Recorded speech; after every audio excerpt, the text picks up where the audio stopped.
This guy's always making excuses for some Seahawks. But fans, we here. It's week 153, guys. What's good? What's good? What's good, fans? Thank you guys for tuning in. Voice of the Fans, week 153. My man Clevon up there in the Northwest. How you feeling today, man? Is it cool up there? I don't see the fan going. I Yeah, don't it's a see little the cooler sweat than it's beads going. been. It's about 25 degrees, I would say, cooler than it's been the last couple episodes of Voice of the Fans. So, much more pleasant. So we're hovering around 70-degree mark, huh? Right about there, yeah. Oh yeah, that is pleasant. All right. Um, thank you guys. Thank you for tuning in, Cleveland. Thank you for holding up and postponing the day with me, man. Had some prearranged scheduling that we had to attend to. So thank you, fans, for also hanging in there with us. This is your man Cam. Got my man Cleveland up in the Northwest. I am in downtown Los Angeles right now. In this episode of Voice of the Fans podcast, we are going to talk about NFL training camp.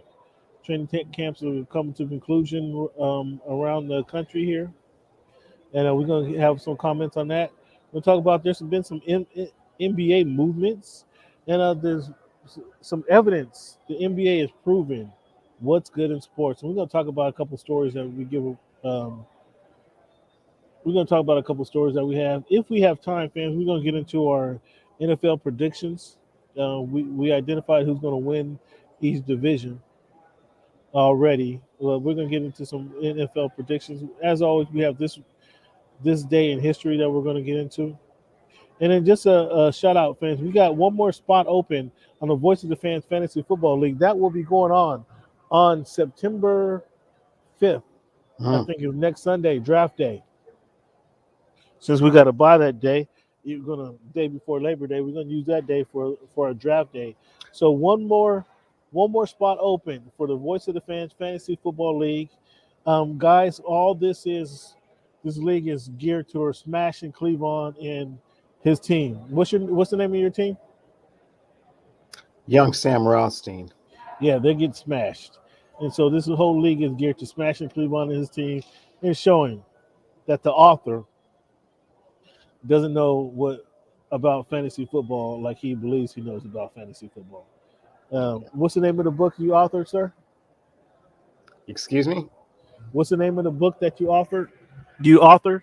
Inside the Mind of a Lunatic Fantasy Football Owner. Yeah, and that describes him pretty well. A lunatic fantasy football owner who gets no wins on this side of town. Okay, well, I am plotting my path to destruction on September 5th, and all of you, we have one spot left. Please join us. Be my latest victim. We always need fresh meat. So, and yes, we are going to put some on it, me and Cam, on this. So, just so you know. And you can reach out to me via email at voiceofthefans@outlook.com. Voiceofthefans@outlook.com. If you want to join the league, let me know. Or you can catch me on Twitter. What's good in sport? That's what's good, the letter N, sport singular, on Twitter. Just to let me know you want to join, and then I'll send you the information. We just need one more person with the $55 buyout that we agreed to, a buy-in that we agreed to. So we just need one more body, and like Cleveland says, it's always good to beat up on fresh meat. So I've been beating up on Cleveland long enough. It's about time he shares spreads the punishment around, if you will. Cute. You guys, want to thank you guys for tuning in. However, you're listening to us. If you're listening to us on the podcast, Spotify, tune in. We appreciate you guys. Our radio, we appreciate you guys for tuning in. If you're listening to us on YouTube, Voice of the Fans on YouTube page, we appreciate that as well. If you haven't subscribed to the HNB Media TV group, go ahead and subscribe to them as well. That's another place that we go live. If you want some NBA topics, NBA banner all year long, you're going to get it. Basketball content on HNB Media, Hoops and Brews Media TV. Want to shout out to those guys for their support as well. And then you can find this show on HNB Media TV, as well as Voice of the Fans podcast, or Voice of the Fans on YouTube as well, our YouTube page. And then, as I mentioned, if you're on the go, whether you're running errands with your wife or your kids, Uh, pull us up on ask Siri to pull us up on any platform that you have, iPad, iTunes, um, or your Apple phone. Google Podcasts, we're on Google Podcasts as well. Spotify, tuned in, like I said, iHeartRadio, all these podcasting platforms. Voice of the Fans podcast, we're there for you guys. So ask Siri, ask Alexa to help you out, and we'll be there. Clevon, as we do each and every week, we start with our numbers, man. It's August 26th today, 2021. This is show week 100. Week 153. When you look at the number 26, Clevon, who wore that number best? Well, who do you think of first? And go ahead. Oh, Cam, who comes to mind first is that running back from the U, Clinton Portis. I think the person that probably wore it best is Hall of Famer Wade Boggs. Wade Boggs. Wade Boggs, yeah. Well, I think maybe another Hall of Famer, Rod Woodson from the Pittsburgh Steelers, wore that number better than Wade Boggs, two-time Super Bowl champion, and likely the best defensive back in NFL Two-time. history. Where you getting the two from? Well, they beat the Cowboys, and then they beat the Seahawks twice. They beat the Seahawks once. That's two. Am I mistaken? Yeah, he's not on that team, man.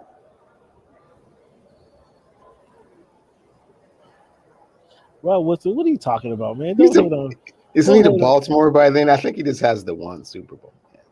Yeah, did he win with Baltimore? In fact, was he part of that 2000? I think that's the only one he has, bro. I think he kind of dripped in eras a little bit with the other one. Here you go, banging on Rod Woodson. You always trying to bang on Rod, the best cornerback in the NFL, in the history of the NFL, actually. Well, that's actually Deion Sanders, but Hall of Famer, Levitron Pro Bowler.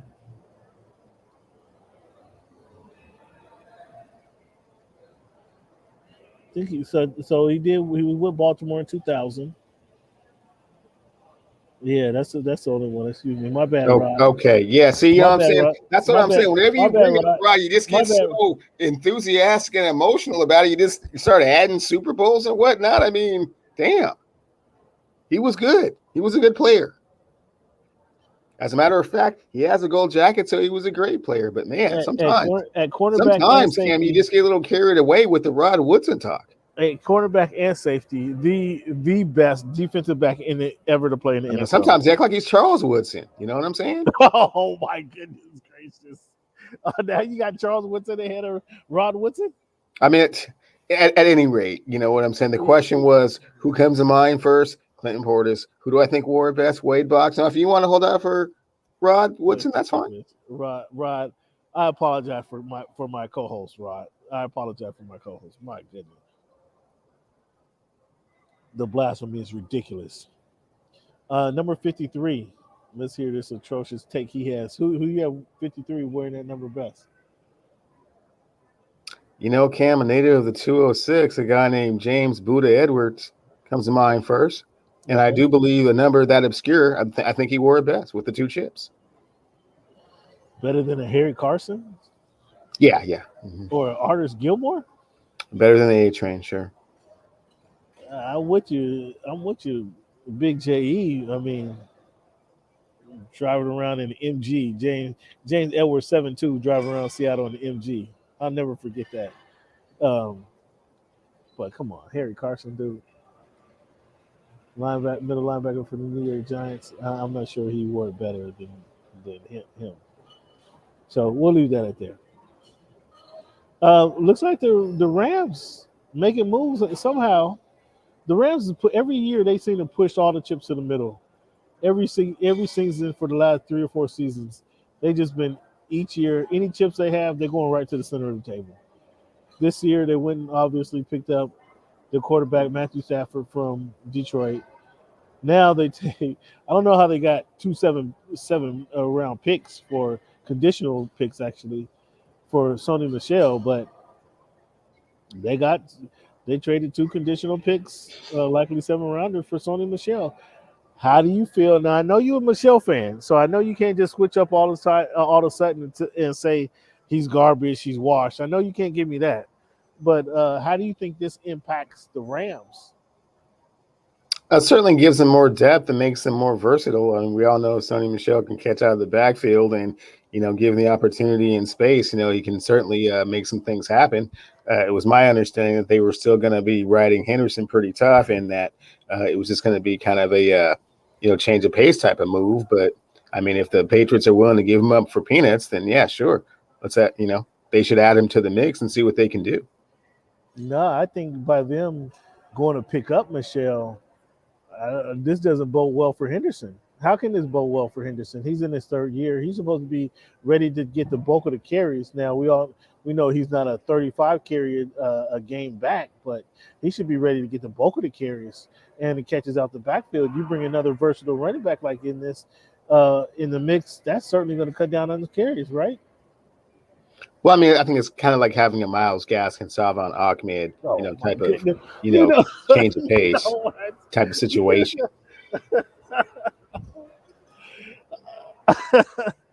What does that have to do with anything?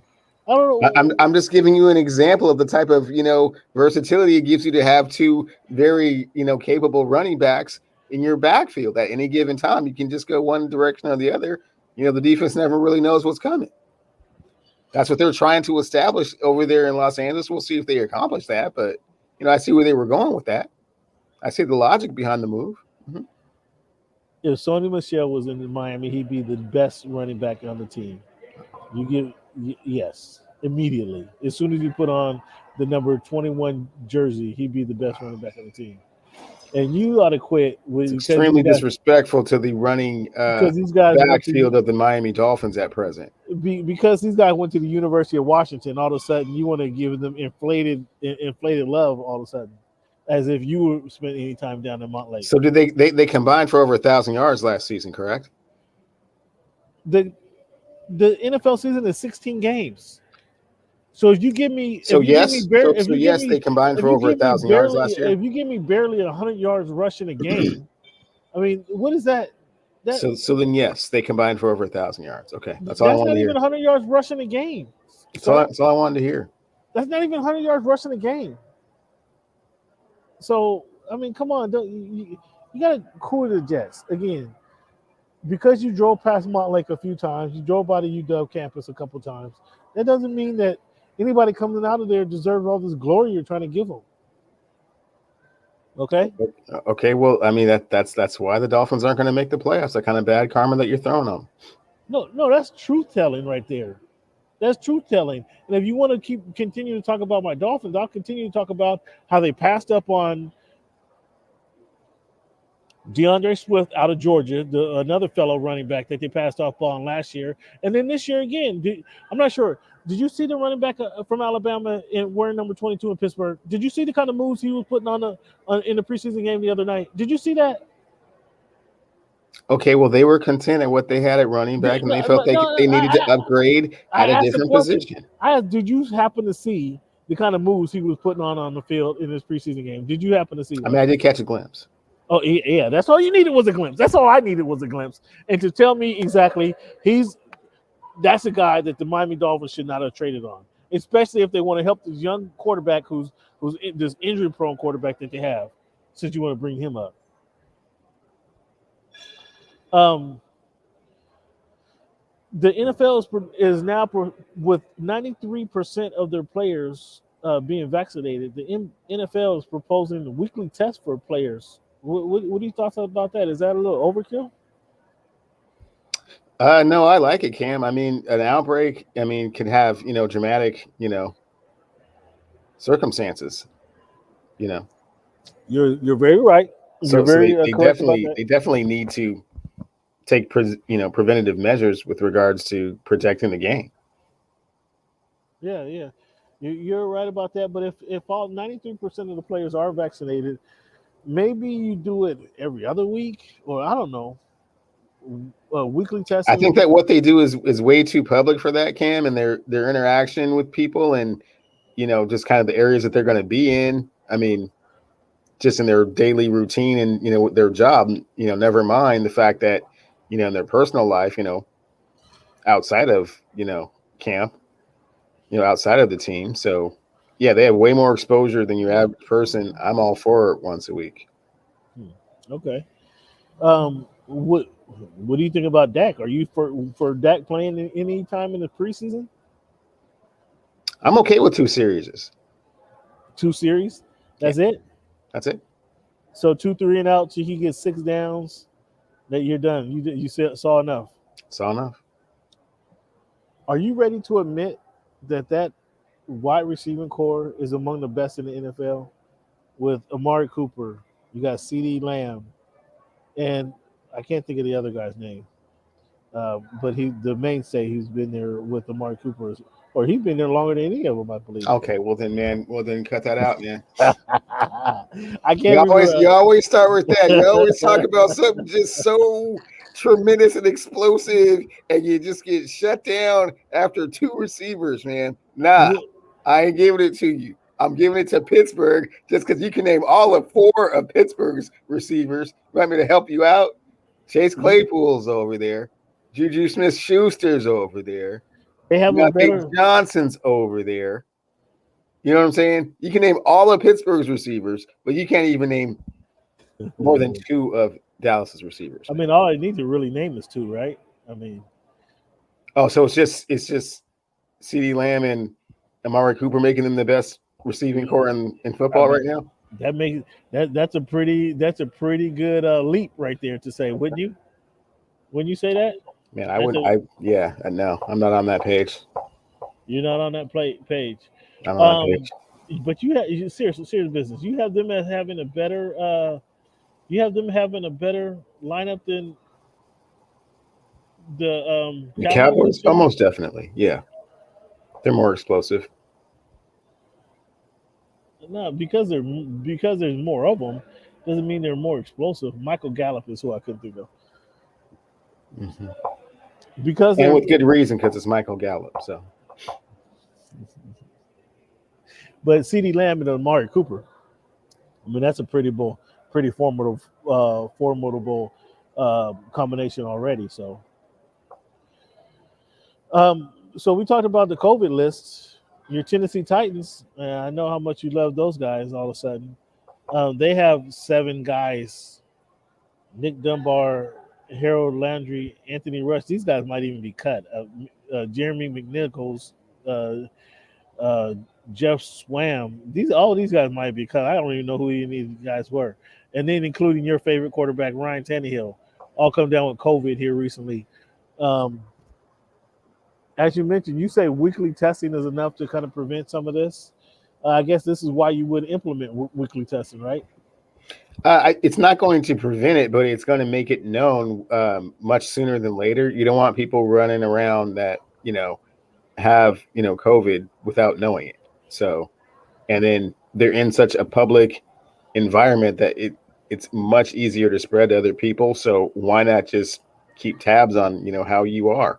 You're part of the NFL. I think, that's, enough of a responsibility that you should almost feel obligated to do that just to, just so that you're not, I don't want to say contaminating, but I mean, you're not infecting the rest of the league unknowingly.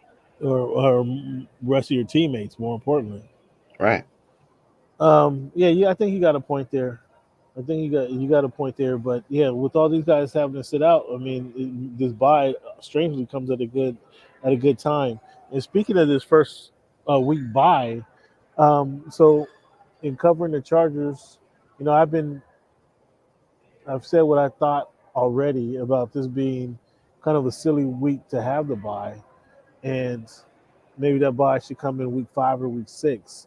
However, we had the coach address that today, Brandon Staley, who's a pretty sharp individual, and he says he likes it because maybe he's just not going to go against it because obviously it's already a decision that's been made, but he likes it because it allows them to kind of get their team back, kind of regain their health going into week 1. I didn't ask him. I had a chance. I guess I just didn't ask him. Would he rather have that bye come in week 5 or 6, and I think his answer would probably change. But the answer he gave is like, hey, it allows us to get. I'm happy about it. It allows us to get our team back as far as and be healthy, perfectly healthy for week 1 because they go up against that other team you like, the Washington football team, in week 1. And from what I've seen of this offensive line that they have, Justin Herbert better have on some skates because man, he's going to be running for his life. I tell you right now, there's going to be a lot of rollouts and a lot of screenplays early in that game to just kind of get Justin Herbert off the mark because there's a few guys on the Washington football team that like to get after the quarterback, and so yeah, they're going to have a tough matchup come week 1. So, what's your thoughts about Staley's response to having that bye week 1? Pretty much in line and sync with what I've been saying to you, Cam. I know that you want that continuity and you want to disrupt the groove and the way they were going, so on and so forth. And I said no, they should get healthy and make decisions about their future, and then go from there. So it was good. It's good to hear that the head coach of the Los Angeles Chargers agrees with me. I did ask your opinion. Shame on me. What's your thoughts on Hard Knocks? Have you seen Hard Knocks? Not a big Hard Knocks fan. The last one I think I watched was with Rex Ryan, waiting on bended knee for Darrell Rivers to come through the door. I think that was the last one I saw. Maybe a few episodes here or there. Actually, no. I did see Jameis Winston in practice one time and couldn't hit the broadside of a bar, and I was quite concerned. I think that was his rookie year, actually. It was rookie year, his second year. I was like, whoa, that dude really can't throw. I mean, he's gotten much better now, but yeah, I mean, he's going to be, speaking of Jameis, he's going to end up being the starter in New Orleans. Was that ever a contest, you think? Oh, for sure. I think that Taysom Hill probably had the nod going in. Let us not forget that dude threw 30 interceptions before he came to New Orleans. So yeah, but he when you say he threw 30 interceptions, he also threw 30 TTs too. Yeah, but he threw 30 interceptions, Cameron. I mean, well, that was no. There's no excuses or explanations for throwing 30 interceptions. Well, and just going off. off. Man, I don't want to hear your story, man. Going off of what he said, I mean, I don't know if you heard the conversation about him talking what he's learned from Drew Brees, and he simply put, Drew Brees taught him that you don't have to be Batman in every play. Sometimes you don't have to be Superman on every play. Sometimes it's okay to be Clark Kent and check it down and save your play, save it for next time. So that's great that he finally learned that after sitting behind the great Drew Brees. After all that other 5 years that he wasted in Tampa Bay, was Drew Brees the first person to tell him that? I'm pretty sure he wasn't, but maybe he just listened more when it came out of Drew's mouth. When you hear it from your peers, it's a little different from when you heard it from the teachers. Oh, okay. Well, I guess, again, maybe just, finally he had gotten to the end of the road after throwing those 30 interceptions and maybe was a little bit more receptive to trying something new. Exactly right. But then you learn from a Hall of Famer. I mean, come on. He was trying to do it all on his own, coming fresh out of college. And who was teaching him there in Tampa? He had plenty of coaches, man, that knew better than what he was doing, and certainly wasn't, encouraging the 30 interceptions. I mean, come on now. Right. The Panthers, they trade Denzel Perryman to the Raiders. What did that mean to you? Anything? I'm not really. Denzel's a little long in the tooth. Glad he's getting a chance to continue with his career, and obviously when you do moves like that, again, like we were talking about, it's a little early in the cutting stage of training camp, so they know something. The Raiders are now able to be run on. I'll put it like that. If you count on Denzel to be there, I mean, Denzel could plug the hole 5-6 years ago, right? But he's not able to plug the hole today, or wasn't able to do it last year for the Chargers, and I wouldn't expect much from do it this year. But he is going back with Gus Bradley, who kind of knows his pain points, and maybe he can keep him safe a little bit. Any recognizable cuts? There's a few recognizable cuts that was made that I recognize.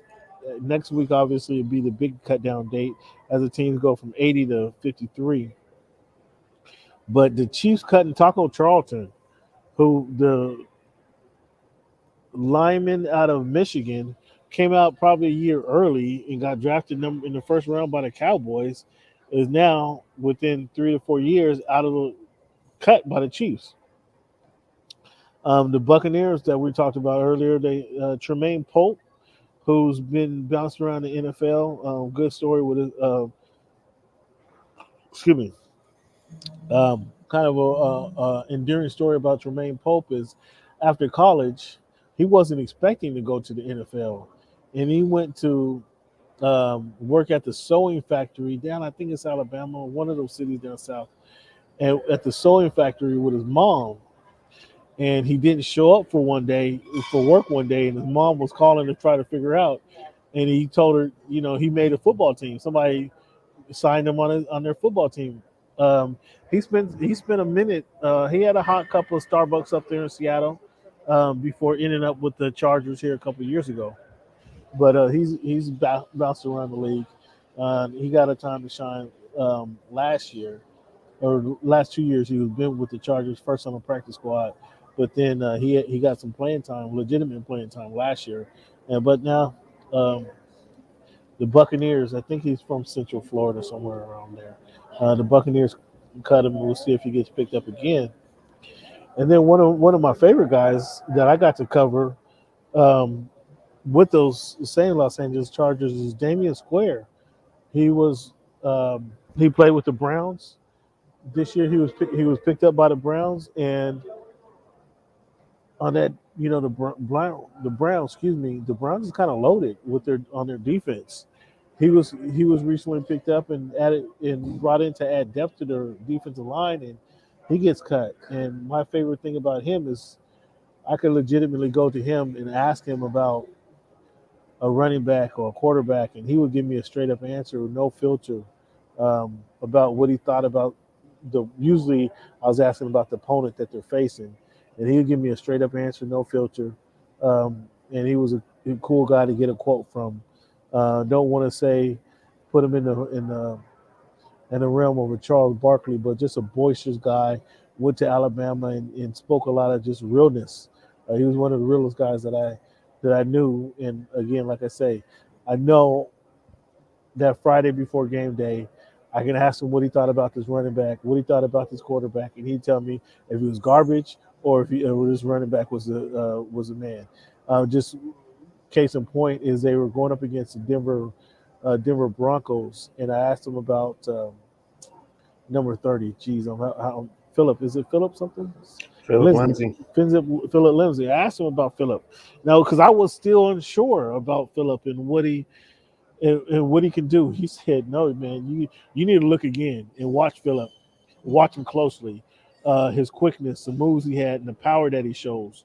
Um, he says, and this is Damian Square tells me this is how honest he was. He says, "I guarantee he has more than two 20-yard gains on Sunday. Um, just he's that good." And it's not a matter of our defense being weak. It's a matter of he's that good that he'll generate that. He'll have two 20-yard gains, and he'll rush for between 85 and 100 yards through the course of the game. And he finished the game with like 120 yards rushing. Uh, he had the two big gainers. He had one big gainer, like a 65 yarder, but then he had another like a 45 yarder. And so when I went into the locker room at post game, this was so cool about just having that relationship with certain players and being able to go into the locker room. When I went to the locker room, of course I went to go see him, and before I could even before I could say anything, he's like, "See, I told you. What did I tell you? What did I tell you last week?" And it's funny because he's telling me how he's going to get run over by this running back, and then what he did. And so that was kind of odd. I'm thinking I'm gonna have to pull this out of him somehow, or how do I approach this? But he was just, I mean, that's how cool he was. That's how real he was. He's like, "See what I tell you," and that's he. As soon as we make eye contact, I approach him. That's exactly what he says. "See what I tell you," and sure enough, what can I say? So go be in the locker rooms, you kind of get that kind of feel, you kind of get that kind of feedback. You get that, you develop that type of relationship with some of the players, and he was one of the guys, man. I kind of hate to see him lose the Chargers because I know he was good for a quote every week. it is what it is. But I know he was good for a quote, and we're not able to go in the locker rooms as of yet, so we're not able to develop those type of relationships with certain players. But that was just he was just I recognized him on the cut list, and just thought I'd share that with you. Let's go ahead and let's take a break here, Clevon. When we come back, we're going to talk about NBA topics. There have been some movement, not only within the NBA, but at ESPN. I want to get your feedback on some of this movement within ESPN, some of your favorite people over here, and then some of the teams. We got Steph Curry proving proving why sports is a good thing for everybody, and everybody can buy into it, man. We got a story about Patrick Beverley on, he ends up lands in Timberwolves, and it appears that they're not just going to cut him. They might even extend him. So we'll talk about that here shortly, Cleveland. Let's take a little break here.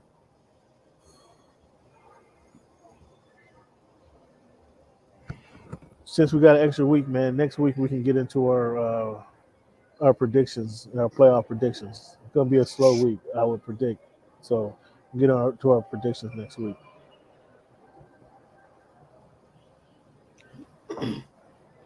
You good with that? Predictions next week is cool.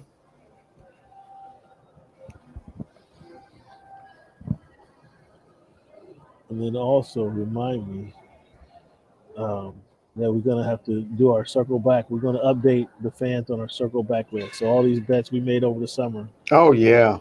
We're going to have to And as a matter of fact, if we can get a big whiteboard, I'll chip in, get a big whiteboard and write it down, or big flashcards, so that we can show them every time. You know what I'm saying? So you can just be like, this is what he said. This is the last thing he said. This is what the score looks like right now. Yeah. If we can get some of those, that would be cool. I mean, I'm not sure you want to do all that I would like to do all that. I'm not sure if you understand how bad that's going to make you look. Yeah.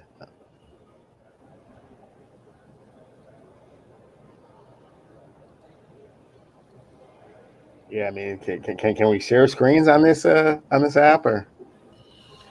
I'm gonna have to figure that out. But we can't add something like to what you're talking about, and maybe I can because I got the sticky notes. Maybe we could just show that. I'm not to figure that out. Though. Oh no, we gotta make it more. We gotta feature it, man. Itemize it, handicap it. Yeah. You want this to be a part of the show where we follow up on this? Oh, for sure. Yeah. For sure. Hey, that's totally up to you, man. That's totally up to you. We got it. We can do that. All right, big guy. Let's do this here in about 10 seconds. 12, 11.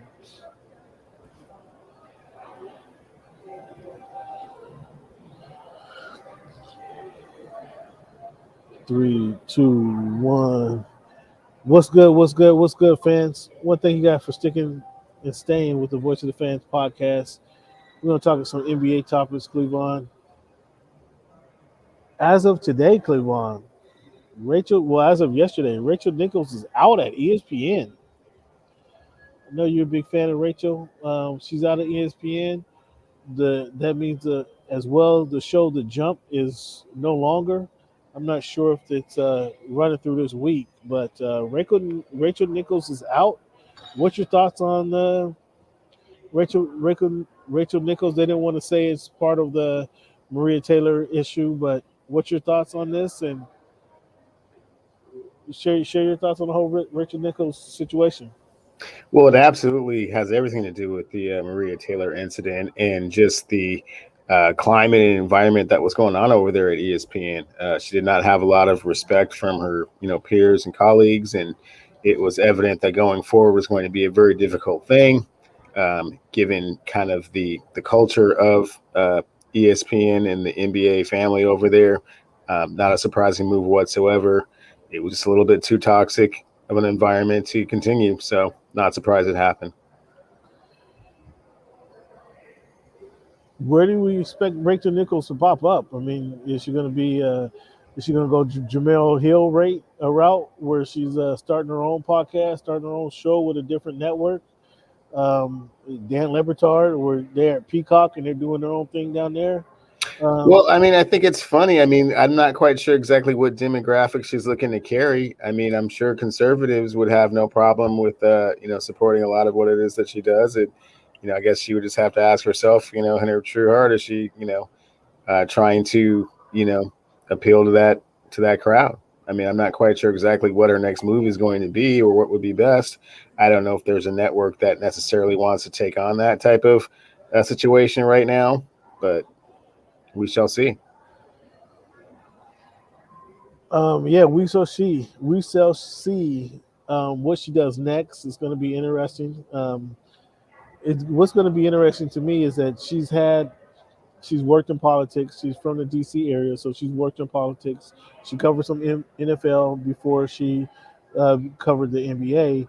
Like, does she fall back into one of those roles covering a different sport, or does she stick with the NBA? That's going to be interesting to me, um, because of all the equity she has built up within the NBA over the last what 5 to 7 years.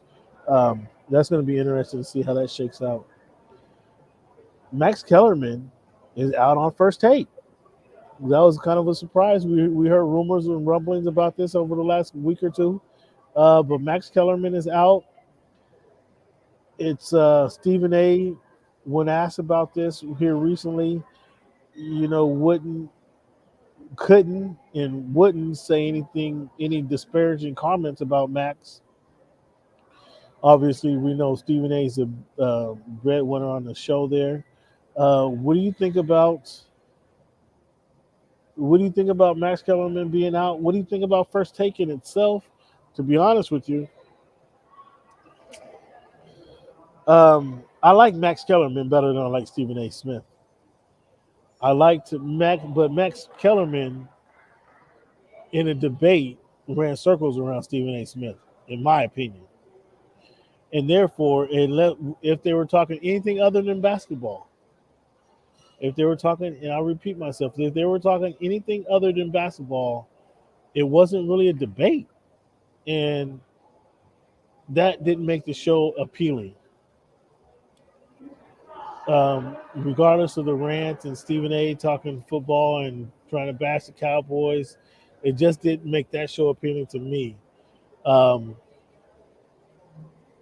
Skip Bayless and Fox, when they brought on Shannon Sharp, like that was, I mean, was it? Can you say that was a grand slam? I mean, he goes up. Fox went up to the plate with no men on it. Can you hit a grand slam with no men on base? I mean, what's better than a grand slam in baseball? I mean, they knocked it out the park for real. Because now, not only do you get somebody who's played the game, who's able to talk the game, but you get a Hall of Fame player who has stories to share, and they're not based off of standing on the sidelines and reporting. To me, that was much more compelling than two reporters arguing and debating. Do you follow what I'm saying? Gotcha. You got a Hall of Fame player who's somebody who's been through the battles. Now again, whether he can't make it,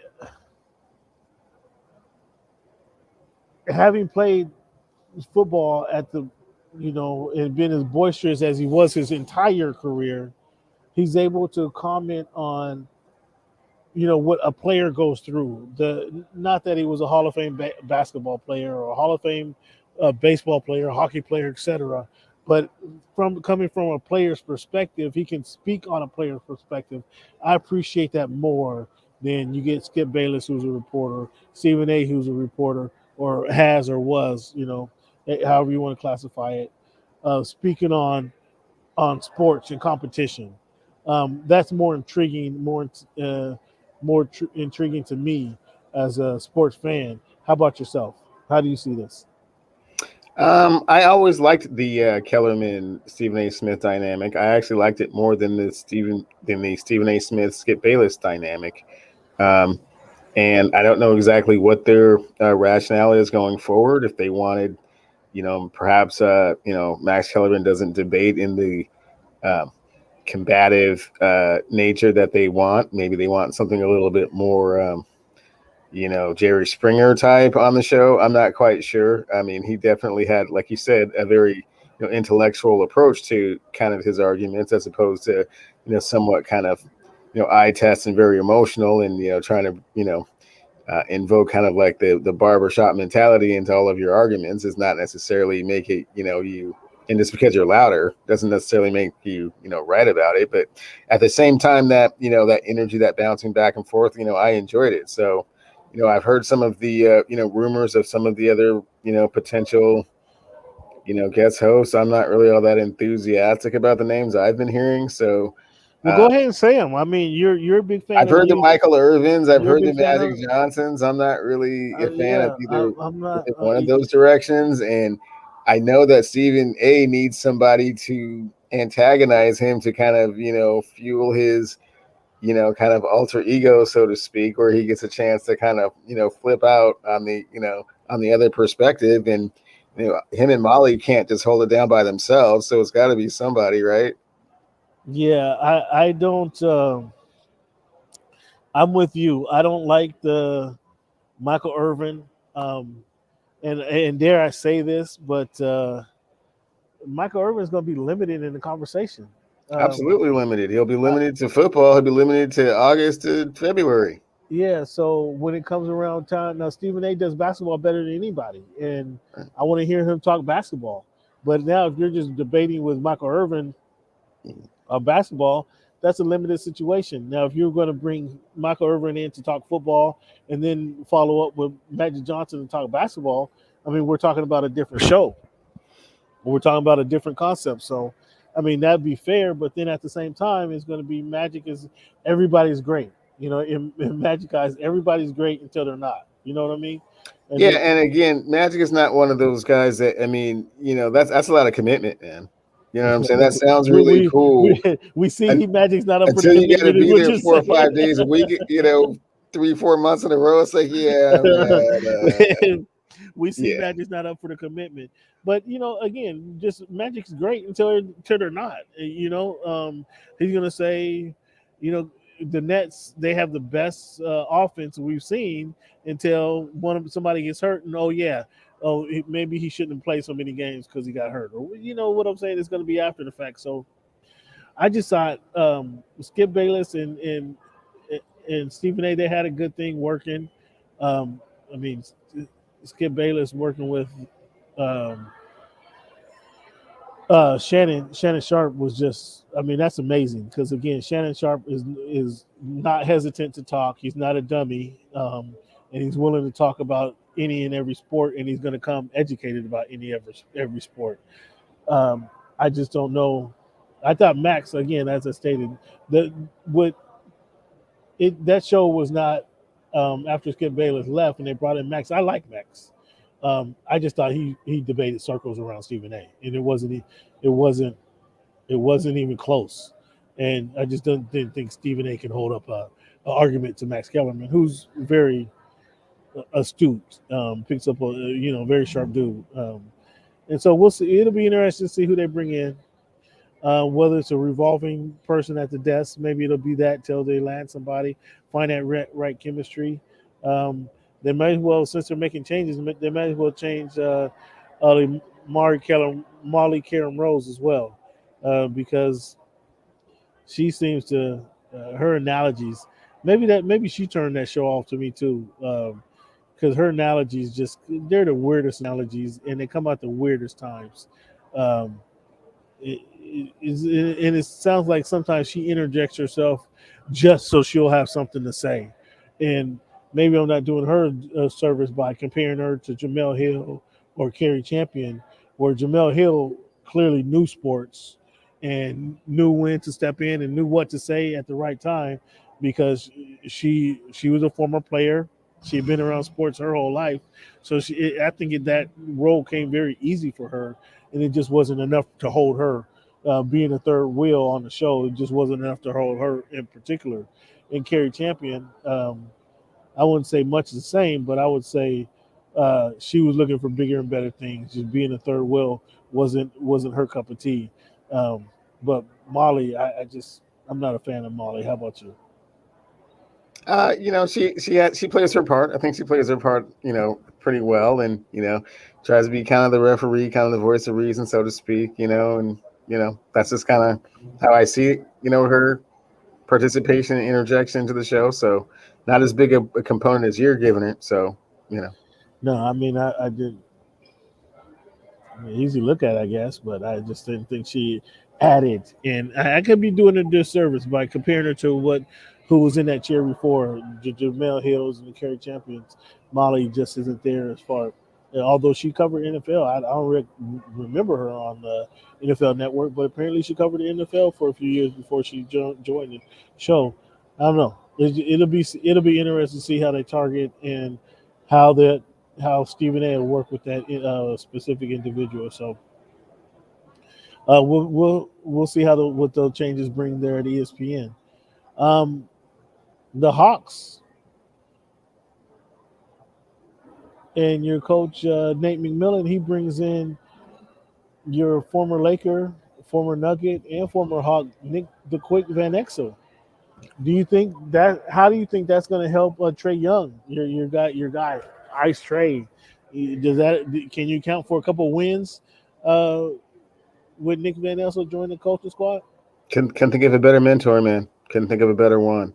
Already had the herky jerky step back game. Well, One of the godfathers, it's not like one of the godfathers of the herky jerky step back game. How I feel about the Quickster, man. Yeah. it's not So like him Nick being had a able to drop mentor down jumper though. an Drop ice down tray, jumper. I mean, yeah. I mean, it's a match made in heaven, Cam. Oh my goodness! You should be concerned for your Brooklyn Nets. Is what you should be. You Because know, of Atlanta Hawks. let Nick the Quick get in Trey Young's ear. I mean, might be what Angelo Dundee was to Sugar Ray Leonard and Muhammad Ali. Oh boy, get out of here! Settle down. Now you got him being Muhammad Ali.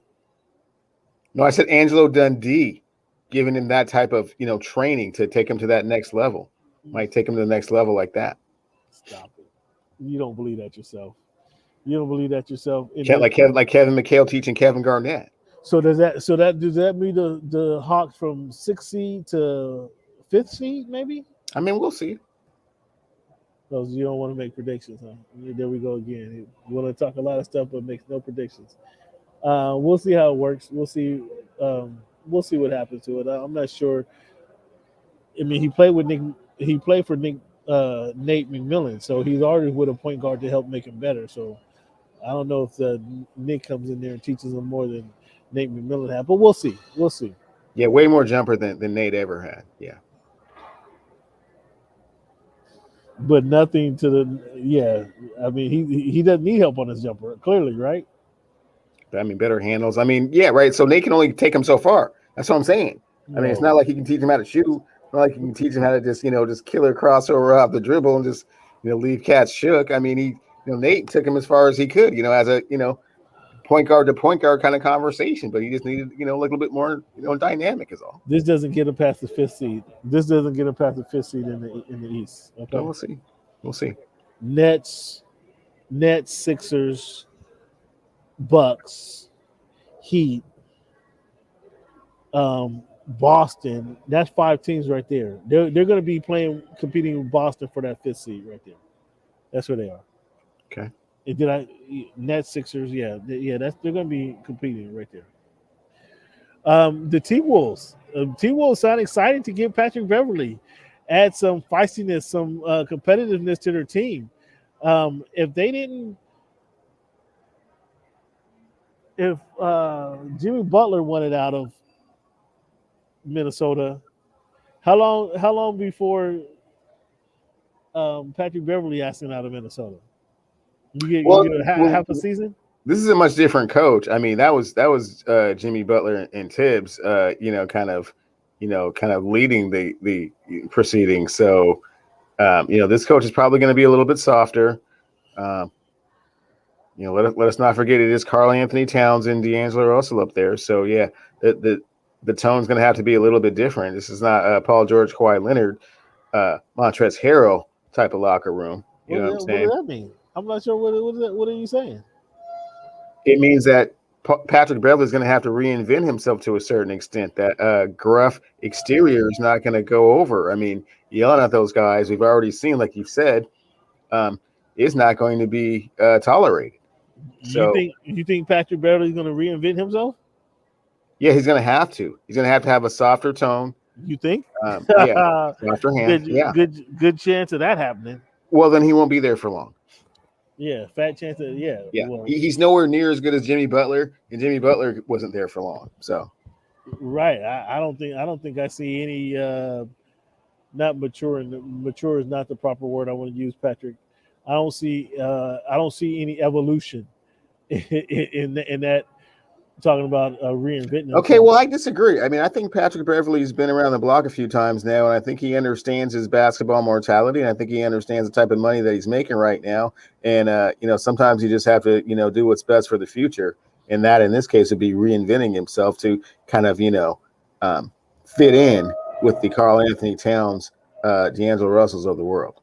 So if you're talking about fitting in with, dare I say this, using this only for an example, only as an example, if we're talking about fitting in with the veteran laden, and I use that word veteran pretty heavily in this conversation, the veteran laden Laker team, where he's among guys his age or older, I think I can see the reinvention that you're speaking of.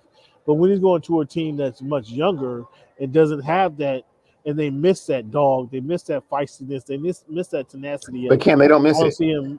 They don't miss it. They don't have it. They never had it. No, they did have it. They had it in Jimmy. They had it in Jimmy Butler. They don't miss it. Okay, so a team that needs that feistiness, the team that needs that dog. They need it in smaller dosages, Cam. You can't just force feed them the junkyard dog all the time, man. So you already saw how that works. It doesn't work like that. Do you think those guys have matured enough to accept a player like him? Well, he'll be back on the trading blocks here by February, if that's the case. But from all accounts, they seem excited that they have him. What do you think? How do you think Budenholzer driving around the town in a drop top with his middle finger in the air to everybody in Milwaukee? To everybody in Milwaukee who said if he doesn't get his team to, if he's breathing a sigh of relief that all of his ineptitudes and shortcomings didn't have an opportunity to reveal themselves, because now it's went for 50 and 14 and 4. So yeah. Oh, so you don't think he has anything to be proud about, is what you're saying? No, I didn't say that. He should be proud of the way he was able to hold everything together, rally the troops, et cetera, et cetera. But no, he's not running around here like the Zen Master. No, I'm just saying, hey, because everybody wanted him gone. Everybody anticipated that he was gone. In fact, I have it on pretty good authority that had they lost that Game 7, Rick Carlisle would be the head coach of the Milwaukee Bucks. And instead, Rick Carlisle said, oh, well, that job isn't available. I'll go to Indiana. And Budenholzer ends up a couple weeks later winning the NBA title. So you don't think Budenholzer is riding around town with his thumb in the air, flicking everybody off? Sigh of relief. Sigh of relief, huh? Sigh of relief. This be his only time to do that, because they had everybody. If I had him, and I'm in LA, had him losing his job, and amongst the many reports that I heard in Milwaukee, that must have been the common theme, that he'd been out there if they didn't win a championship, and lo and behold, they win a championship. So he gets on, kind of like Rick Carlisle won a championship in 2011, kept his job for another 10 years, right? Yes. Do you think Budenholzer is going to be head coach in Milwaukee until 2031? Because come on, Cam. That's far too long into the future to be projecting and prognosticating at this point. I guess my answer would be no. It's very difficult to hold on to your job for 10 years. Let me ask you a question. Is Jeez, Nick Nurse, is he still the coach of Toronto? At present, yes. Did you hear any conversation of Nick Nurse being ousted in Toronto Oh, that seat's getting warm. That seat's after starting to their bubble. business season? You think so? Yeah, That seat's about to bubble, and when you had a whole starting to bubble a little bit. And I hear him and Pascal don't get along that great, so well, that's not a good thing. Pascal's already on the blocks. They're already about to trade Pascal, so he Okay. won't have him. He won't have him to deal with. But after all this time, you think Nick Nurse, after he won the championship, you think Nick Nurse is out of there? I think he's on the hot seat. Wow, I don't think so. I don't think so. Hmm. I think he spent a week. He spent a season all of last year. Obviously, the bubble year was kind of just a mess up year for everybody, right? But all of last year, that team was not even playing in their home arena. That's true.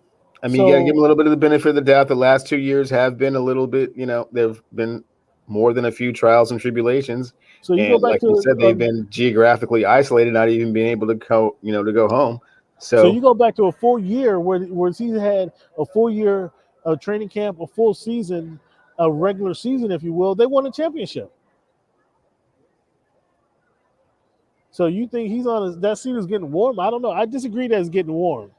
I think I think Nick Nurse, the only coach with his own logo, is comfortable in Toronto or Orlando or Raptors, wherever they are. I don't think he's on the hot seat at all. I disagree with that one. that's fair. He has gone through a little bit. Maybe I'm giving a little hard on him. Maybe I'm giving the hook a little too soon, but just kind of my feeling.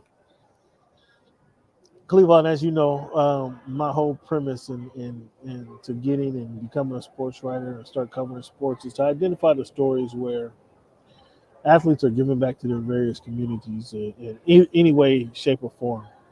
And we have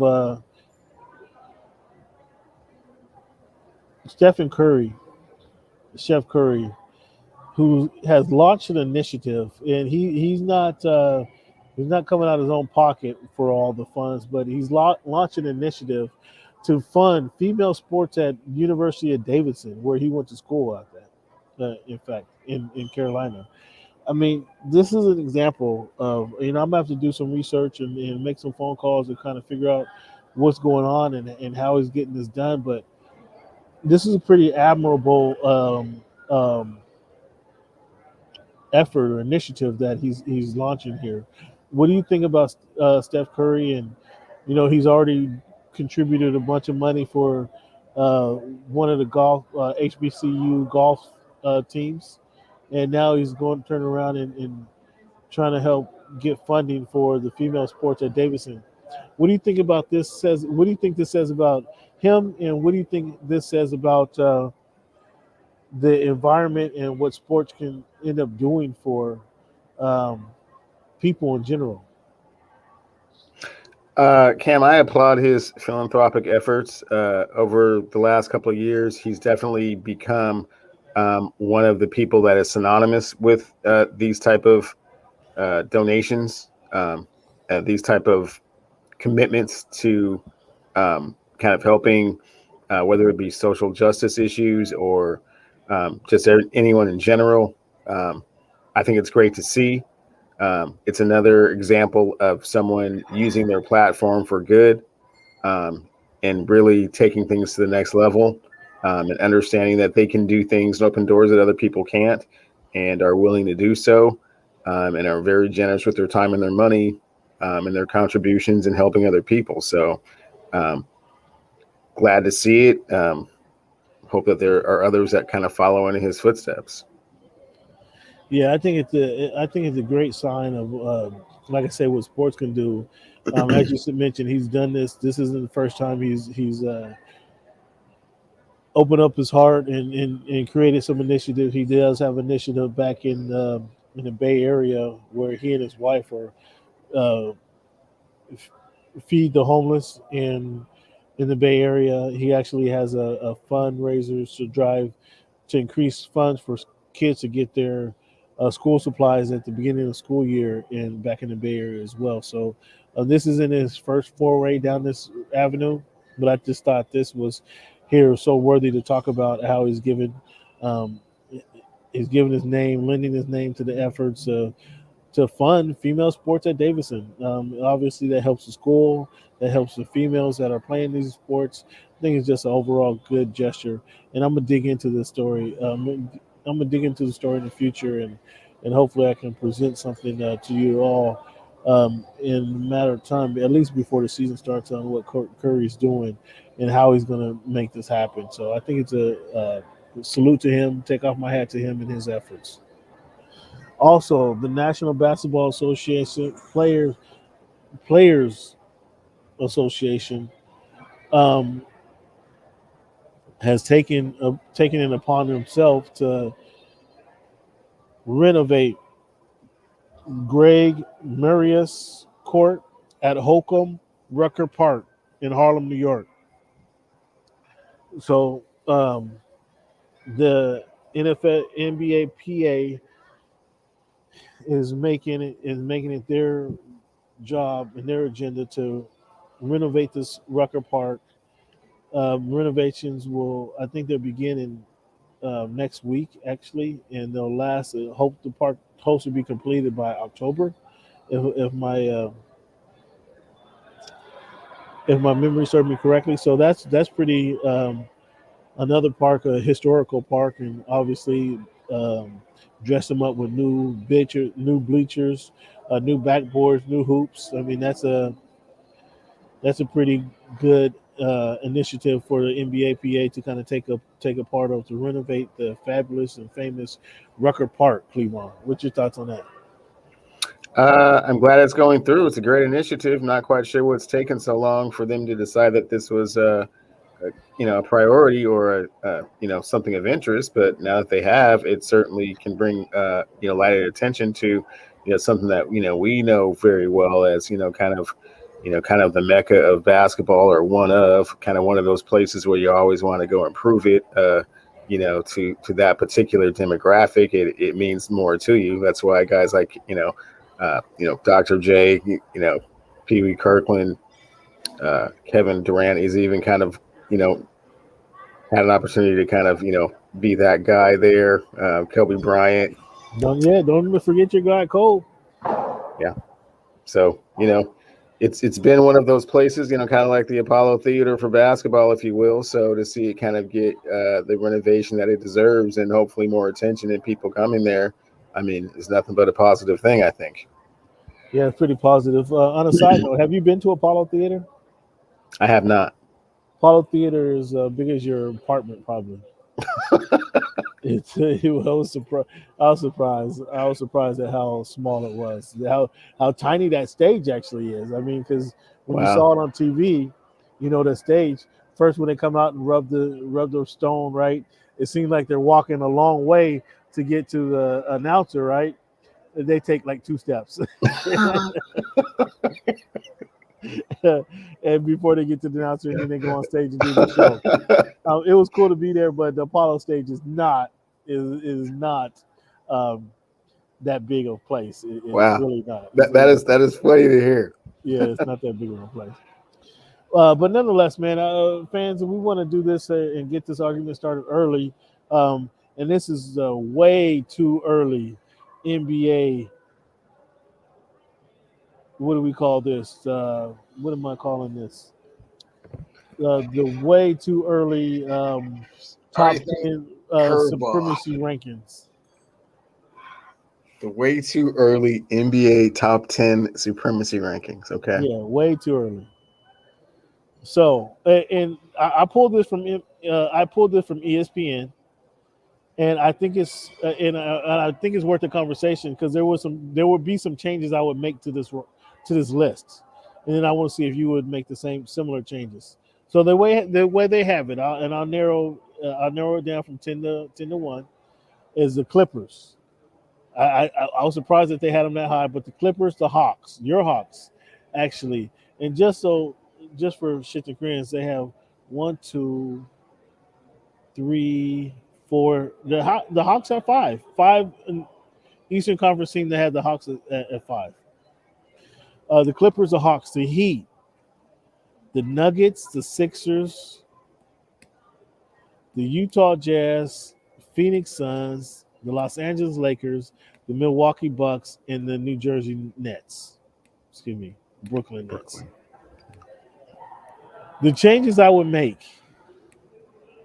I think the Suns are too high at 5. I think the Nuggets are too low at what's that 7. I would move the Sixers. Me personally, I would have the Sixers after the Suns as the 5th best team in the NBA, and I have the Nuggets behind them at the 6th best team in the NBA. Then I would have the Jazz, the Heat, the Hawks, and again, I think the Clippers. I mean, I guess the 10 isn't bad, but it just seems kind of high for a quietless team. What are your thoughts on here? So I would move the Sixers and Nuggets up, move the Jazz back 2 spots. Essentially, the changes I would make. Agree with those moves. I would move the Nuggets probably up closer to like number 3, maybe. Ahead of the Lakers? Yeah, I think As the best probably. team, that would make them the best team in the West. Let me rephrase that. I'll give you your Brooklyn because I know how you feel about them, and I want to see them fall off of their pedestal once You want to again. see that? You And want to see the higher that. they are, the harder they fall. So we can start them off at number 1. Yeah. I definitely do think that the Lakers, with the addition of Westbrook, are the 2nd best team in the league. But I'm okay if you give it to Denver over them. You know, they're a little older. You know, they kind of have to reinvent themselves, kind of get things going. So I'm okay with them being the number 3 team in this equation. Give the Sixers the 4. I think the thing that we're leaving out, though, is we're not really saying what it is that we think about Golden State because they're not even in the top 10. So I think that they're probably have a much better chance of being the Clippers at that 10 spot than they are. And we're also not giving your guy Luka Doncic any credit either. So Well, they didn't do enough to. They I didn't do enough. guess they're saying that they didn't achieve enough to do that. Utah, they didn't show me enough. I still think that they're a superstar away from really turning the corner. They can always kind of be in that conversation of can they get to the Western Conference Finals? Maybe, but once they get there, what are they going to do with it? Absolutely.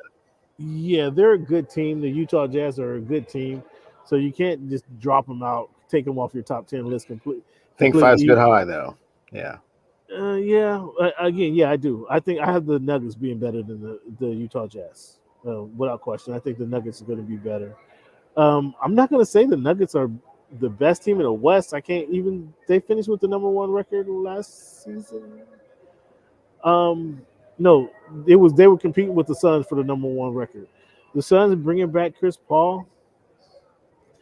I think kind of last season was I don't want to say an anomaly. That's not what I'm trying to say. I think last season a lot of things fell into place for them and helped them to get to that achievement there. But every team is not going to have their superstar go down with injury next year. So. Right. Agreed. Well, that helped them get to the finals. But for all of the season, they were competing they were among the top in the league all season long. So that impacted the finals run. But they were competing all season long for that second and number 1, 2, or 3 spot in the West. So they're a good team. Much like the Jazz, I think they're better than the Jazz. I think the Nuggets will be up there with Jamal Murray coming back. So that'll be interesting to see how that plays out. The Heat, the Hawks, we talked about the Hawks. That hasn't. They'll be competing with number 5, and without even going through this earlier, we talked about they'll be competing with number 5 with Boston. Boston would have to be number 11 if they have the Clippers here. But you're right, Golden State is not on this list, and that's likely because Golden State are going to depend on rookies, and it's going to be how do these rookies translate, unless they trade them for a big name, which they haven't yet. But how do these rookies translate into W's? How does Clay come back? So they need Clay to come back healthy. They need the rookies to translate their game into W's. And can you count on that? And I think that's why the Golden State Warriors are not on this list initially. So we will revisit this, but this is your way too early NBA power rankings. Again, I told you my modifications per NBC. We have to come up with before as the season gets closer. We'll come up with our prediction for the NBA, like we did last week or last year, our top four, and see how things transpire. Because if I remember correctly, I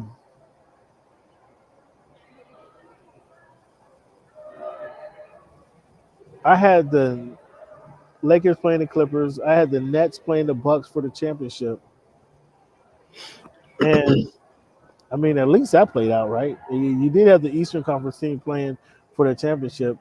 Your Lakers and Boston were nowhere to be found, right? Yeah, my Lakers did have injury. No, Playoffs. Lakers and Celtics were nowhere to be found after coming off the championship.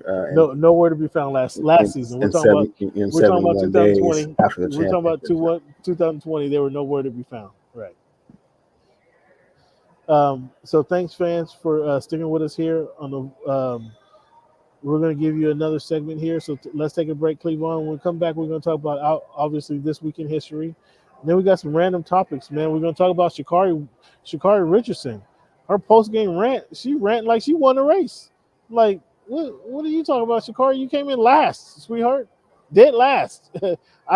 Since when is a person coming in dead last sprint get a chance to talk on the mic? Do you remember that? We're going to talk about Ugas.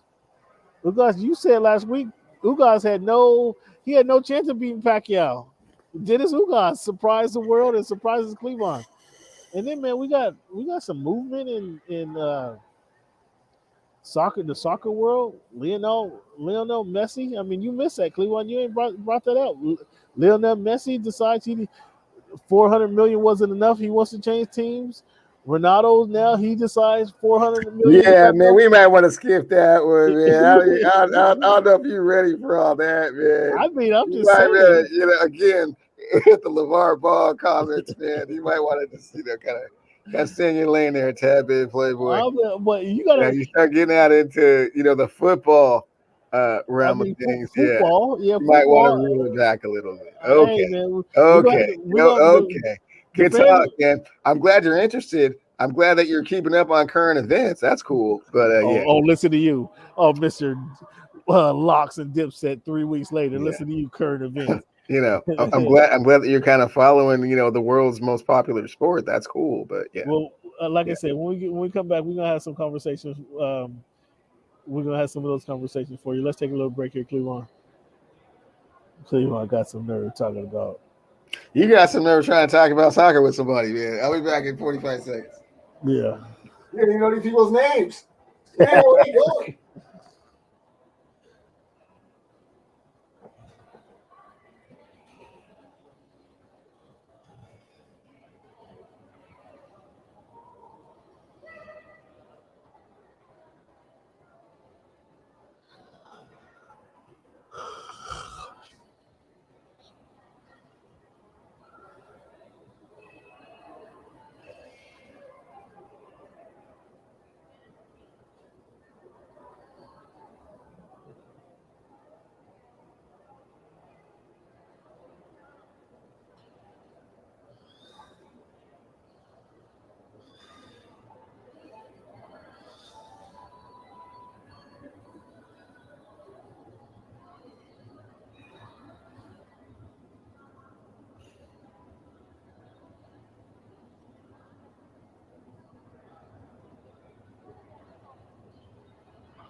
All right, Clevon, one day, man, we're going to have to do a movie breakdown of the best movies. We did, maybe when March Madness come back around, like we did the music breakdown. We're gonna have to take some of the top movies around and identify what's the best movie. We got to go genre. We can't just say movie in general. We have to have a little bit more specifics than that. Well, I mean, what? Yeah. I mean, are we talking gangster movie? Are we talking, We're talking homie movies. movie? Are we We're talking talking movies. feel What's good been on the big story? screen? What's gonna be on the big screen? I mean, there's too many. So that way we'll have 18 different genres, 18 different movies. Nah, we'll just break it down into like 4. Nah, man, it's whatever you can put Nah, it man. whatever category you want. We'll go comedy. We'll go horror. We'll go gangster. We'll go homie. Okay, man, we're gonna have to break it down because I know what I think is some of the best movies that I've seen. And I just rewatched. What brought this up was I rewatched Gladiator the other night, and I'm not sure. I know there's a couple movies. I can name 2 right off the bat that are better than Gladiator, but that's a short list. That is a short list of movies better than Gladiator. Man, Enter the Dragon is better than Gladiator, man. Sure enough, you think so? Say it's not. Say Bruce Lee whooping a motherfucker's ass ain't better than Gladiator. What, Enter the Dragon with Kareem? No, Enter the Dragon with Bruce Lee, man. And Kareem. Wasn't that him and Kareem in that movie? No, man. Which one was that? He's with Bolo and John Saxon and Jim Kelly. Black Belt Jones. I don't know, man. Better than Gladiator, bro? Yeah. It's the greatest kung fu movie ever made. Okay, that's a kung fu movie, but the Gladiator had so much. It had a storyline. It had. I'm not sure whether any of those kung fu movies had storylines. Did they have a message for? Did they have a message for you to go home to? Did they have a? Did that capture emotion? Like when he goes home, he finally breaks away, and then he goes to save his family, and find out all his family is dead, and then he goes back to go.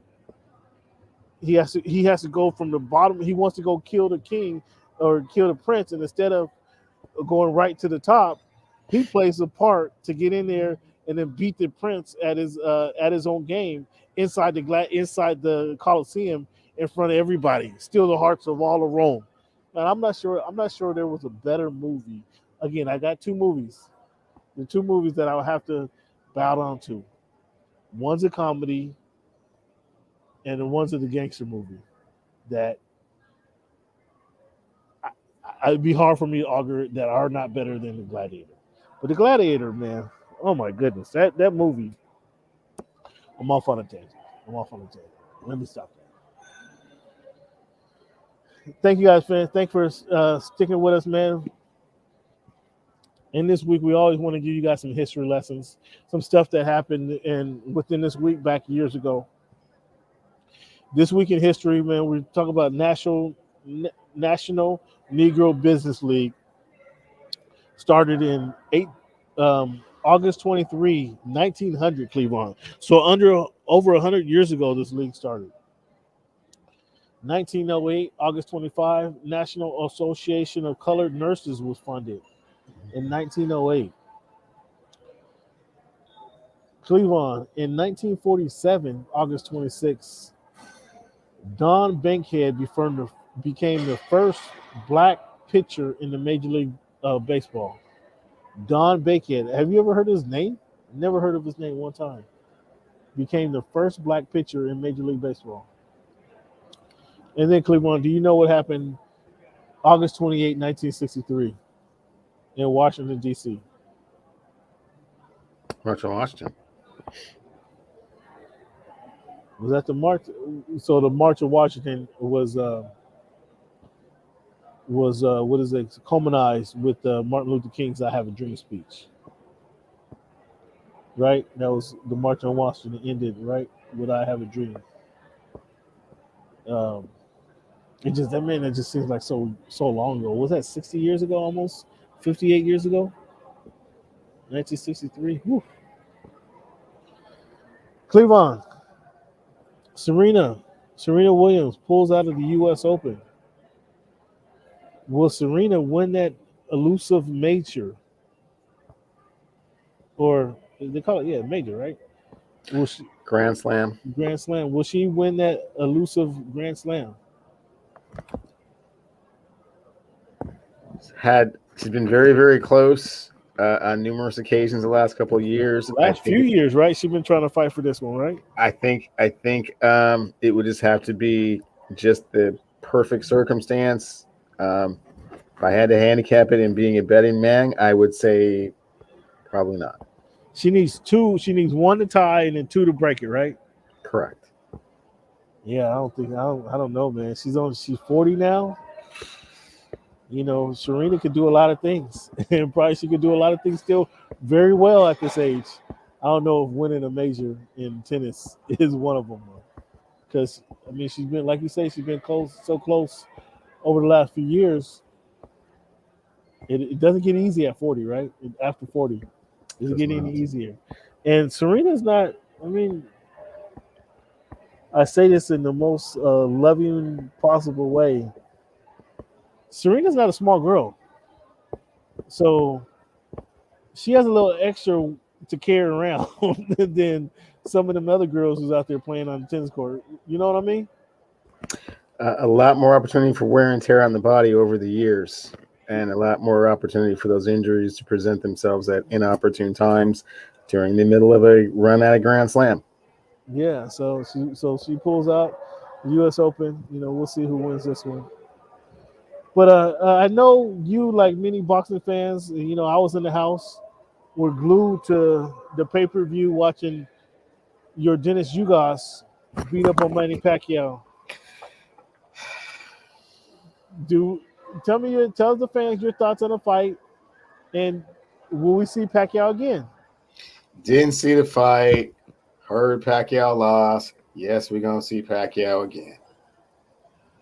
What's all this lack of emotion? Yeah, act like you want to run out the room when I bring up your Dennis Ugas. It's not Dennis Ugas. It's just boxing in general, man. This old man, gets all this publicity. Obviously he's not very good anymore. Gets knocked, gets beat by Ugas. It shows the state of boxing. Didn't I tell you Ugas had a chance? Didn't I tell you Ugas was a good fighter? I told you that last week. I should have listened to you, and I did not really factor in the fact that Manny Pacquiao is 87 years old. Well, he's up there. He's up there. It'll be interesting. After the fight, he all but said, "I'm not fighting again." It's funny how we can listen to the same speech and then have a different interpretation. So I was in the front row listening to Manny talk, and when the guy reads from a prepared statement, when he reads it from a prepared statement, I want to thank boxing, and I want to thank the fans, I want to thank the media for bringing attention to this sport. That says goodbye to me. I don't know about you. I don't know what that says to you, but that says goodbye to me. And many people says, "Oh no, it's not goodbye. He just, he was just being gracious in defeat." Dude, the guy is thanking everybody under the sun. That essentially says goodbye. They haven't come with the offer yet. They just haven't come with an offer that's going to get him back in the gym. It only takes a little over 20 mil. He's right back in there. It only takes 20 mil, huh? A little over 20 mil. He's right back in the gym. So is Euphoria coming up with the 20 mil to get him in? It's not necessarily me, but who knows what Floyd's doing right now? You know what I'm saying? Who knows what, actually, I'm sorry. I shouldn't say Crawford because that might be a little bit too tough of an opponent for Manny right there at this stage of his career. But there's some other people out there that may want to get in the ring with him. It looks like there's going to be a Crawford Porter fight. Great. Here in the works there. Cool. So, that's cool sounding. Yeah. Be in the works, but let's give Udonis Ugas his credit coming from Cuba. Boxer out of Cuba, man. Last time we saw him, not the last time he fought, in 2019, he beat Sean Porter. He beat him, but they didn't want to give Sean Porter the fight. I oddly enough had Pacquiao went in the first 6 rounds, and Ugas turned it on late. I had Pacquiao winning this fight, but they gave it to Ugas in a unanimous decision. I'm not mad at Ugas for winning the fight. And Pacquiao, like I said, after the fight, he all but gave his farewell speech. So Clevon, you just gave me that reaction against Manny Pacquiao and Dennis Ugas, or your Dennis and Ugas, excuse me. What's your thoughts on Jake Paul taking on Tyrone Woodley? Again, amateurism that's bled into boxing. Unfortunately, that's the biggest pay-per-view fight that they can make because they will actually fight each other. So that's always a good thing. So it's just kind of become what the circus of boxing has become a little bit disappointing. Oh, he called it the circus of boxing. Okay, well, so you're not rooting for Tyrone Woodley, the ex UFC heavyweight He's champ? supposed to win. He's an actual fighter. He's supposed to win this. If he doesn't, it's just going to be an embarrassment. And that's what I'm getting at. You're not expecting him to win, and then Jake Paul just a primetime shit talker, and he plays a role so good. He plays a role so good. Just antagonistic shit talking. Um, they have a bet. Whoever loses have to get their other guy's name tattooed on their body. Um, that's going to be interesting to see who wins that bet. Am I going to that fight? No. There's a lot of my boxing peers covering the game, covering the fights, going yes. Do I want to be there? I'd go if it was down the street from my house. I'm not getting on a plane and spending a couple nights away from home to go watch this fight. But it'll be interesting. I'll probably stream it and see who wins this fight. Cleo, can you tell me the last time a sprinter who came in last place got a chance to talk on the mic? I would have to say it was probably Usain Bolt after pulling a hamstring in his last race. The greatest sprinter of all time. Because typically, that is no reason to give someone an interview coming in last in a sprint. How does Shikari get all of 2.5, 3 minutes on the microphone? And what do you think about her post race rant? It's embarrassing. It's someone that should be embarrassed for themselves. They certainly talked up a good game and had everyone eagerly anticipating what they were going to do. And, when you come up miserably short like that, it's hard to really put into words, I'm sure. Yeah, it was pretty crazy. I saw the race. I saw her coming to, well, if it wasn't last, it was second to last. And the rant afterwards was just like, and a lot of people are applauding her. Oh, keep the same energy. Oh, she talked a lot when she was attacked, and she's going to continue to talk.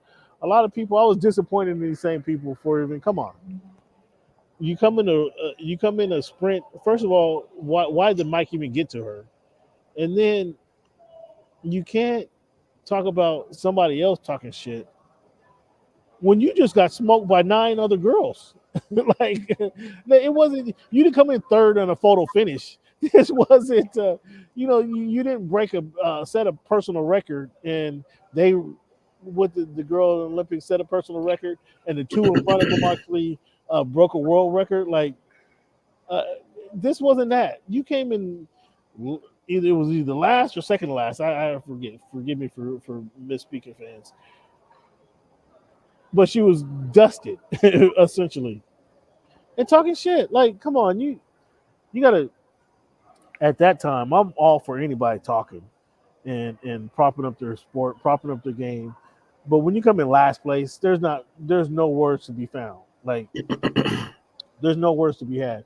You need to go pick up your shoes, go to the locker room, and say congratulate the girls and come back next time. But yeah, that was wild. That was an embarrassment. I agree with you.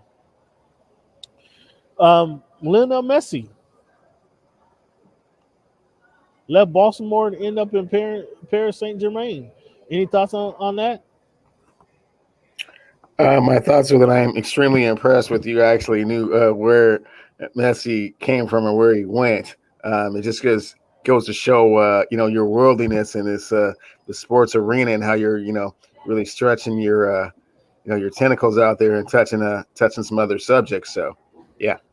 Well, the guy who makes 400 million, they're making 400 million a year. You better recognize who the highest paid guy in sports is, and then Ronaldo is not far behind. I think he didn't like the 385 million he was getting um, for Juventus, and he's on his way to Manchester City.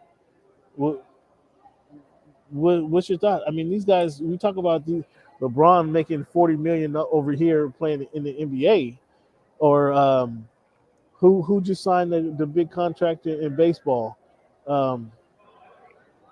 Fernando Tatis Jr. for what 250 million. These guys are making $400 and $500 million playing the sport of football. Football. It's a little different over there.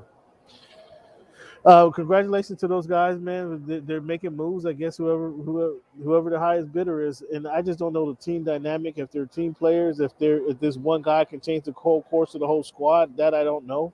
But we'll see. We'll see how things shake out for in the future. Clevon, off topic, man. I just want to ask a legitimate question. Have you heard of the King of Crenshaw, the podcast? Have you heard of that at all? I have not. It's come up on my ESPN dial a couple of times. And the guys are now. I don't want to misspeak. I'm gonna have to listen to the podcast. I don't want to say too much about it because I haven't. King of Crenshaw is in reference to Nipsey Hussle and what he was doing in the Crenshaw district, kind of before he passed, and kind of how he had Slauson and Crenshaw. He had like. Where his store was, the Marathon store was kind of like a strip mall, if you will. Apparently, he had multiple stores in that strip mall, and just where he owned them, and he's trying to sell his clothing and trying to give back to the community, if you will. So I'm gonna leave it at that. I'm not gonna say too much until I check out this King of Crenshaw podcast and see what they're talking about, and then I have my initial thoughts, but until I hear about it. I want to be able to give an educated thought on the King of Crenshaw and what that is. And fans, it's time. It's time for the segment that you guys love to hate. Clevon, Shohei Ohtani, how did he do this week? Since last we talked, Man, the Baltimore Orioles roughed him up, man. I don't believe he got out of the fifth inning to the worst team in baseball. Oh, the worst team in baseball? Yeah, the worst team in baseball. Did they win? Did Baltimore finally get? They did win. They actually beat the Angels 2 times, back-to-back games. Oh wow! You couldn't wait to talk to us about that, could you? You just happened to ask me the question, Cam. I mean, I usually don't pay that much attention to Shohei Ohtani, but because you were talking him up so tough, it would just kind of hit me kind of strange that I guess he is somewhat human. Can be touched up like anybody else. I believe the Notorious B.I.G. had a song about that a few, back in the day, but I won't get into the particulars of that. Who leads the league in home runs? It goes back and forth between Vladimir Guerrero Jr., Fernando Tatis. Sometimes Shohei's up there. Oh, sometimes Shohei's up there. Mm-hmm. I think Shohei is the leader if you want to be wise about it. So we're going to do what we do every week, fans. We're going to give Clevon 90 seconds to talk about the Portland Mariners. Go ahead. Go ahead. Seattle Mariners just beat the team in front of them in the wild card chase in a 2-game series. Swept them. Have won 4 of their last 5. They're 12 games over 500. They're getting the Rookie of the Year from last year back in a few weeks to add to that very potent offense and that very potent outfield. Pitching is doing fantastic. The schedule is lightening up for them. They got 4 games with the Royals. By the end of these 4 games, going into their series with the Boston Red Sox, they may very well be in the playoffs. Cam, and we'll be talking about a playoff team as opposed to just the Mariners that you want to send down to Portland. They could very well be in the playoffs by that time. I mean, that'll make that ticket even more enticing to sell into Portland, right? No, they're not going to Portland, Cam. They're going to stay right here. They're building a foundation. Sometimes they hit some rough patches, and they make some very unpopular decisions. Front office wise, but right now you got to ride with them. Regenification is going to be starting all over again by the time the Mariners actually have a winning season. Wow, that's unfortunate that you think that because they're already having a winning season, Cam. Like I don't know if you caught the part where I said they're 12 games over 500, and it's only a couple days from September, so. That in and of itself means that they're probably going to have a winning season, wouldn't you say? Well, I mean, this is the Mariners we're talking about. There's still a lot more baseball to play. That's what you're saying. I wouldn't put a Daniels on it.